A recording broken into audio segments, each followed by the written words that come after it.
Hi everyone, kumusta kayo? My name is Angelo and mag-uusap na naman tayo about skincare, and skincare. So, make sure to keep watching. Now at this point, I'm sure alam niyo ng lahat kung gaano ka-essential and important ang sunscreen and sun protection sa isang proper skincare routine. So in this video, I wanted to share with you guys some tips, tricks, and hacks when using your sunscreens para ma-maximize nyo and even ma-boost yung sun protection na nakukuha nyo from these products. Aside from that, I will also be sharing some tips para makatulong na maging convenient siya as much as possible sa mga skincare routines ninyo. Also, this video is in partnership with the Korean brand Some by Me in an effort to better inform you about how to use your sunscreens in the best way. Yung mga tips na i-share ko sa inyo, pwede nyo silang i-apply sa kahit anong sunscreen na meron ninyo ngayon. But for this video, ang gagamitin ko will be Some by Me's new V10 Hyal line since they're also great examples of high protection sunscreens. So that being said, wala nang any, let us begin. Alright, so our first tip is actually one na medyo later on ko na siyang na-learn sa skincare journey ko. This was when medyo marami na akong nakakausap na mga dermatologists. This one is also very important if you want the most sun protection as much as possible. And this tip is to combine sunscreen with physical sun protection. So ang common na iniisip ng mga tao is, okay, kapag nag-sunscreen na ako, it means pwede na akong magbilad sa araw, protected na ako 100%.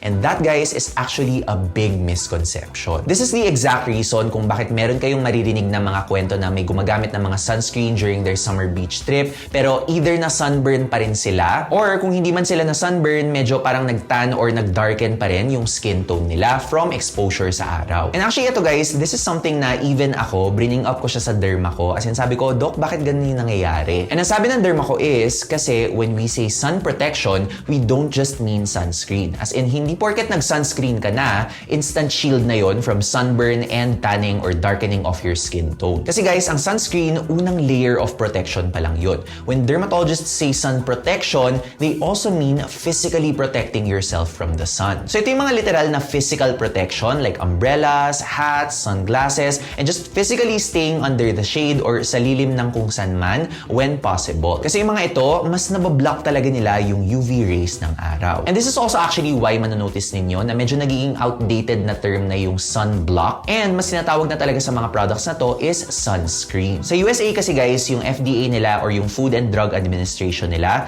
hindi na pinapayagan gamitin yung term na sunblock kasi misleading daw yun. Kasi yung mga products na to, hindi naman sila total block kasi wala namang skincare product na makaka-block ng 100% ng UV rays. Pero with the right high protection sunscreen, you will be able to block around 97 to 98% of the sun's UV rays. So malaki pa rin yun. But to boost your protection even more, syempre mas magiging protected ka pa lalo kapag may physical talaga na nagbablock ng direct sunlight sa skin ninyo. It's the same reason kung bakit mas hindi ka masa-sunburn kapag nagstay ka indoors or under the shade or sa lilim ng kung saan man. So think of it this way guys, yung mga physical na nagpro-protect like hats, umbrellas, sunglasses, etc., they help block the sun directly. Pero since hindi naman pwedeng laging nasa indoors lang tayo or hindi naman pwedeng laging naka-hat ka or naka-umbrella, naka-sunglasses, minsan hindi talaga may iwasan yung pagtama ng araw sa skin natin. And dun pumapasok yung sunscreen. So take note guys, when it comes to sunscreen and physical sun protection, it's not one or the other, but both working together to give you the best sun protection as possible. Again, hindi natin to maiiwasan guys, but life happens and we're never going to get 100%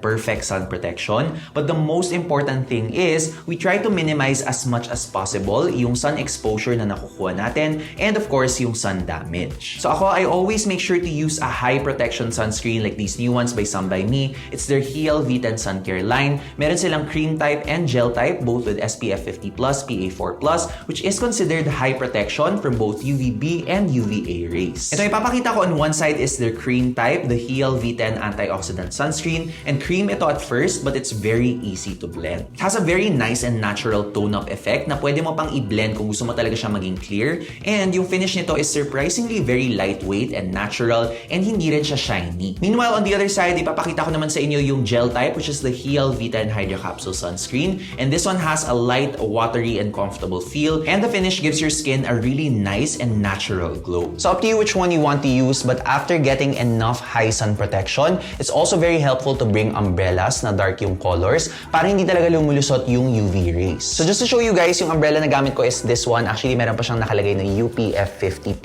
which is yung parang UV protection factor ng mga products na to. So syempre, medyo mas okay kung may ganitong rating yung umbrella ninyo, but in my opinion, any dark dark colored umbrella should be fine. Aside from that, of course, sunglasses. Wala akong mapakitang sunglasses sa inyo ngayon kasi nawawala yung sunglasses ko. But that's also very important if you want to protect the skin around your eyes, especially if prominent yung dark circles ninyo sa mata. And not only that, but sunglasses can actually protect your actual eyes, as in yung mata nyo talaga guys, from damage. Kasi the more it's exposed to the sun, the more you're also prone to mga complications sa mata. So hindi lang siya skincare, but it's also eye care. And also, if you like to wear hats, in my opinion, the best ones are these ones, yung parang wide brimmed or parang ranger hats. Ito guys, lagi ko tong dinadala kapag meron akong beach or summer trips. Actually guys, love na love ko talaga tong suotin on my beach and summer trips. As yung mga kasama ko, lagi nila tong nakikita. Also guys, just to share, these ones are from local brands as well. Hindi rin sila gaano kamahal. So if you do want to support these local brands, I will link them in the description box, along with, of course, our Sun by Me sunscreens. Moving on to our next tip, and ito naman guys, this is a tip that can help make your sunscreen use more convenient.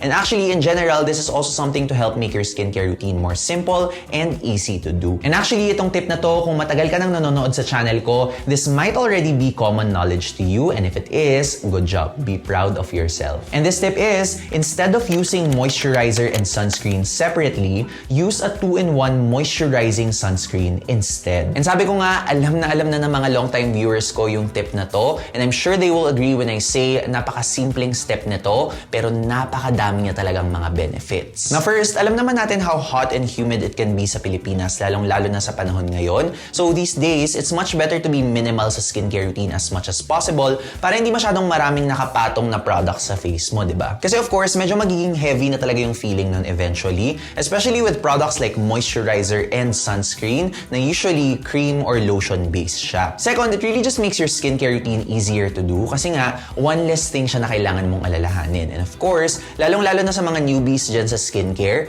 the easier your skincare routine is, the easier it will be na maging consistent sa kanya and gawin siya every day. And even for me na skincare enthusiast, there are really just days na parang masyadong hot and humid para gumamit ng isang layer ng moisturizer, or there are times na nagmamadali ako and wala akong masyadong time to put on so many steps. So actually, dahil dito, minsan yung routine ko sa umaga is face wash ako sa shower, and then after ko mag-shower, pahid ako ng acne medications, and then moisturizing sunscreen, and then go na ako. So imagine nyo kung kunyari kayo, wala naman kayong actives na ginagamit sa skincare routine niyo like acne medications or serums, or sa gabi nyo sila ginagamit. Then sa umaga, after nyo mag-shower, literally, isang step na lang yung kailangan nyong gawin. So sobrang dali na lang nun. And actually, if you think about it as well, technically, marami sa mga sunscreens na ginagamit natin, pag tiningnan nyo yung ingredients list nila, most if not all of them, meron na silang moisturizing ingredients as their base. So minsan, just using sunscreen alone can already moisturize your skin. Pero of course, there are still sunscreens na after mo silang gamitin, parang yung feeling mo na a bit lacking or kulang yung hydration.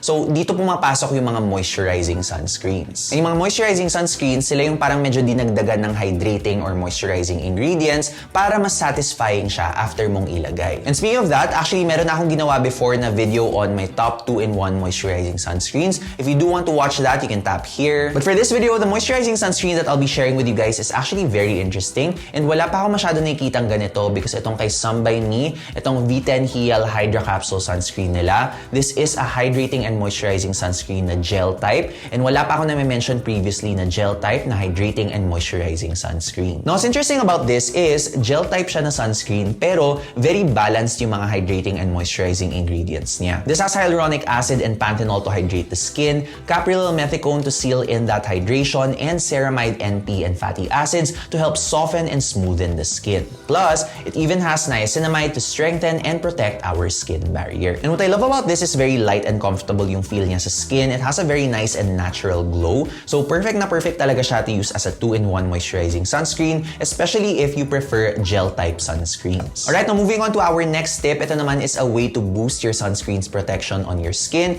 using a skincare ingredient. Now ito guys, fun fact, this is something that I learned not just from a dermatologist but also from a cosmetic formulator. Isa daw to sa mga favorite ways nila to boost their sun protection. And this next tip is to use antioxidants before or with your sunscreen. So there are actually several studies that show na yung paggamit ng iba't ibang mga antioxidants can actually improve yung effectiveness ng isang sunscreen. Merong isang study from the Journal of Investigative Dermatology na ang ginamit nila was a serum na may vitamin C and vitamin E, and they noticed na nakatulong to protect against skin damage from the UV rays of the sun. On the other hand, may isa namang study from the Journal of American Academy of Dermatology na ang ginamit naman nila was a cream, tapos meron siyang green tea extract, and then in-apply siya before gumamit ng sunscreen. And yung results, it showed na it lessened inflammation or yung pagmamaga ng skin caused by the sun's UV rays. And actually, aside from this, ang dami pang iba't ibang mga studies using different combinations of popular antioxidants. Like for example, vitamin C, vitamin E, and ferulic acid. Tapos meron pang isang study, vitamin C and resveratrol, and so much other studies. So kung meron kayong product with these ingredients, especially vitamin C, since sobrang popular niya,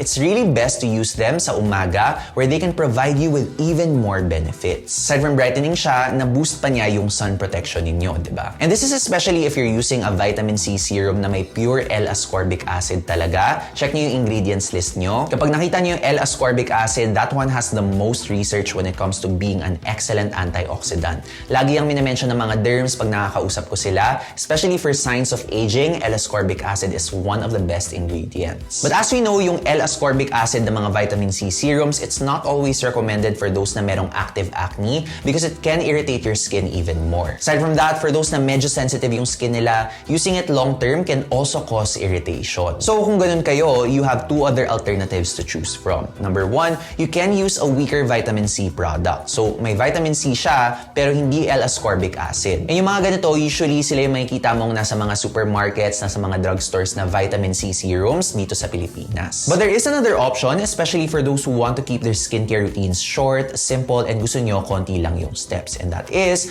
to use a sunscreen with antioxidants in it. So sunscreens na meron nang naka-formulate sa kanya na antioxidants, like for example, sunscreens with vitamin C, sunscreens with green tea, etc. Para gaya ng kanina, convenient na siya, automatic nang boosted yung sunscreen mo, hindi mo na kailangan bumili ng isa pang product or magdagdag ng isa pang step, kumbaga. And actually, yung mga ganitong sunscreens, like for example, sunscreens with vitamin C, mostly may kita mo pa lang siya sa Pilipinas in body lotions. But for the face, parang wala pa ako masyado nakikita, and parang nakikita ko pa lang mostly is yung mga US na sunscreens. Sa Asia naman, I think medyo konti pa rin sila compared to the West, pero parami na ng parami yung mga brands. And as an example in Korean skincare, of course, di na tayo lalayo, itong cream type sunscreen is by me is called an antioxidant sunscreen for a reason. So again, ito yung V10 Hyal antioxidant sunscreen, and it's called that because it has 10 types of vitamins, the most notable being vitamin C and vitamin E, which as we mentioned a while ago have antioxidant properties to boost the sunscreen's sun protection. This also does have other antioxidants like bioflavonoids and hydroxyacetophenone, which are not just antioxidants but also have soothing properties. So again, it's up to you how you'd like to incorporate antioxidants sa daytime routine ninyo,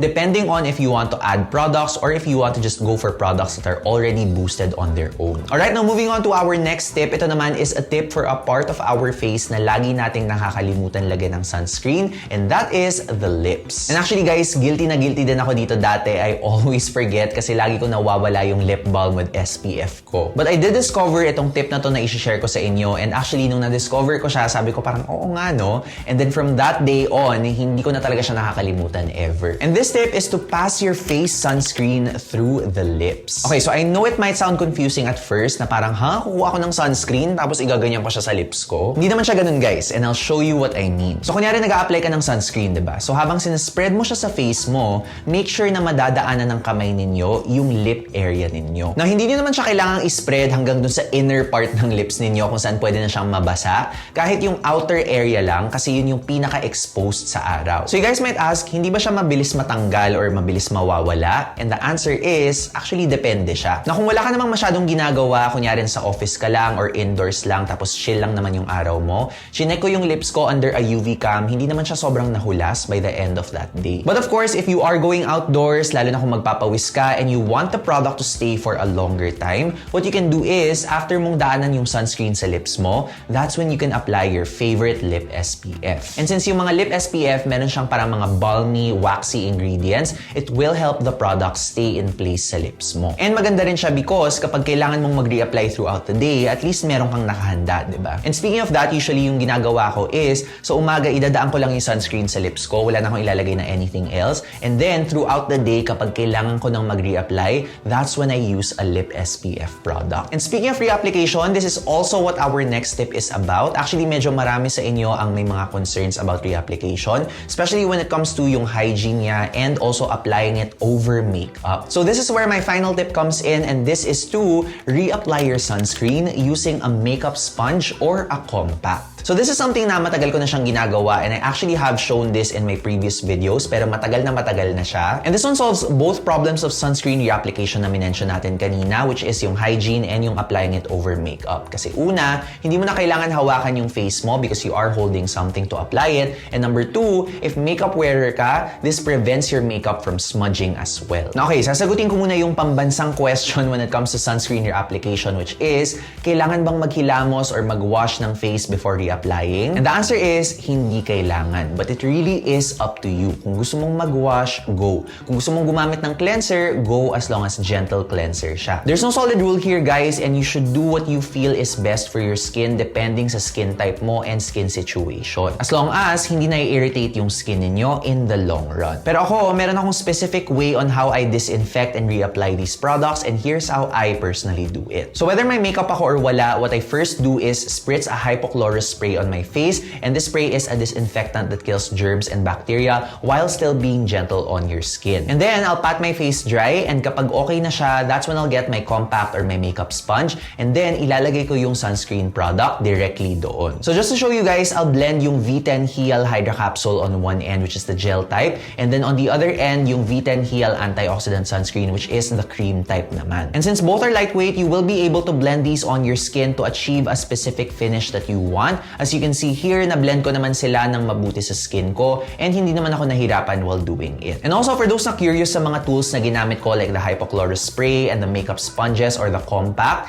ilalagay ko rin sila sa description box kung gusto niyo sila makita, along with of course the Some By Me products that I mentioned. And speaking of Some By Me sunscreens, I will also be leaving here Some By Me's current promo for these sun care products para kung gusto niyo silang bilhin, you can get them at a discount. So I hope natulungan ko kayo with these sunscreen tips, and if you do have more questions about applying sunscreens, I highly suggest you check out my first sunscreen Q&A here where I answer a lot of your sunscreen questions. And also if you want to see how I apply my makeup on top of my sunscreen, I also do have a routine on that here, which is also targeted towards dark spots. And as usual guys, thanks for watching and I will see you in the next video. Bye!